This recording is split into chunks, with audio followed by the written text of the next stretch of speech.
It strikes me in a way that Britain is almost a victim of its history and the sort of the great achievements of the past, and it leads to a kind of complacency about the present, whether it's on defence and the assumption that we're a big military power, even if we've sort of run down those assets for decades. Yeah. An assumption that we're a big growth economy that people are going to want to come to, even if our growth rate is sort of flatlined for 20 years now. And there are probably a host of other examples of this where I wonder actually if we hadn't had such a great period in the past, would we work a lot harder now? I wonder. I mean, there are many countries that have had a great past. Heffer. And they make a mess now as well. They make a mess of these too. I think what we failed to realise is that when we were what Seller and Yeatman famously called top nation, which was about 140, 150 years ago, before we were overtaken by America and Germany, which happened in the 1890s, we were helped by the fact that an awful lot of countries, particularly European countries, were still largely peasant economies. And of course that changed in the 20th century. And we have still not woken up to the fact that our former imperial possession in India, 1.2 billion people, I think, has got the most massive economy. And they've also got a work ethic of the sort that we could benefit from learning about in this country. And the same, of course, is true in China. And we've almost sort of fallen asleep at the wheel and not realised that there's quite a lot of other drivers on the road who are in bigger and better cars and going faster and probably driving more safely than we are. So we have to recalibrate our expectations of ourselves. But what is terrible is that we're still, I think, in the top 5 nations by GDP in the world, and we need to try to stay there. And that does mean working harder, being less reliant on welfare, being more innovative, by giving more incentives. We have a tax system that seems to punish incentive, not as much as it did in the 1970s, which is probably the nadir of our recent fortunes. But we're not good at encouraging people to work harder and take risks and get on. And that's something that a government needs to think about. I said to a Labour MP about 3 months ago, if you win, what are you going to give us? And he looked me straight in the eye and smirked and said, 5 years of managed decline. And, what kind of smirk was it? It was a slightly embarrassed smirk. Okay.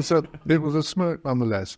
And he's standing down with the next election, by the way, and probably just as well. But he was in no disinterest in any money as anything else. And it doesn't have to be like that. But if it's not going to be like that, you've got to recalibrate all ideas about the role of the state and the role of the individual, because we are never going to be a powerful country. The Soviets tried the command economy. Look where it got them.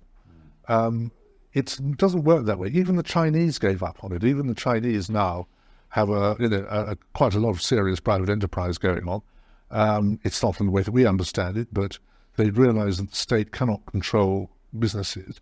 And an awful lot of the rest of the world has been able to become quite rich on the back of Chinese enterprise. And you think of all those computers that are put together in China on the basis of plans and components designed in California. So we have to change that debate, because otherwise, if we're going to go on like this and reduce the role of the individual and accelerate the rise of the state, we will end up as a sort of rather poor man's Soviet Union, which I don't think any of us particularly would want. No, although it does occur to me that perhaps the threat we face kind of politically and ideologically is not of communism or of socialism, but perhaps more of corporatism or dirigism or something. Now, in one august journal, the IEA blog, you've been described as one of the ever-dwindling number of journalists who understand the difference between corporatism and free markets. But it does seem to me with stuff that's happened in America under the Biden administration, perhaps some of the admiration that there's been on both sides of politics for the kind of the Chinese model of state capitalism, that probably what we're most likely to see is perhaps not a lurch to the left, but a lurch towards a much more activist government in terms of economics. And I've seen Rachel Reeves speak at business conferences and so on, and she does a fantastic job. And actually, you could hear her and think she could be speaking for any party on the verge of power, not necessarily the Labour Party. And the businesses love it. But I do wonder whether, especially for the big businesses, the reason they love what they're hearing is because they think there's a lot of subsidies in it for them. That's why they love the EU so much, wasn't it? And that's why most people in the country felt they got nothing from the EU. Yeah. But, I lived through a nightmare in my teens, and it was called the Heath government. And what you just described is really the Heath government. And it wasn't communist, but it did believe in that high level of, ultra-paternalistic state interference in the economy. Ted Heath's ludicrous prices and incomes policy. One of Enoch's greatest moments was getting up in November 1972 on the floor of the House of Commons, when Heath had gone on with his deeply bureaucratic and technical pay policy that he was going to inflict on the country, and just said, has the right honourable gentleman taken leave of his senses? And only about 3 people in the House of Commons knew what Enoch was talking about and that he was right. And they just went on oblivious to that. And it's a ratchet effect. Once you start being corporatist, once you start looking after the big boys and saying, well, the little fish can take over, so the big boys will look after them eventually, you end up crushing the individual and advancing the power of the state. That's what the post-war consensus that Mrs. Thatcher torpedoed in 1979 was all about. I'm not an entire fan of Ayn Rand. I think that she was slightly mad, but she did say the difference between a welfare state and a totalitarian state is a matter of time. And I think she was right about that. I think that there is, once you start going down that road, an awful lot of people get comfortable. Look, for example, at the pandemic. People who absolutely loved the pandemic. They loved not having to go to work. They loved being paid to do nothing. They loved, being in the comfort zone of their own houses and watching daytime television all day. They loved frying their brains in that manner. A lot of people do need to kick up the bottom, unfortunately.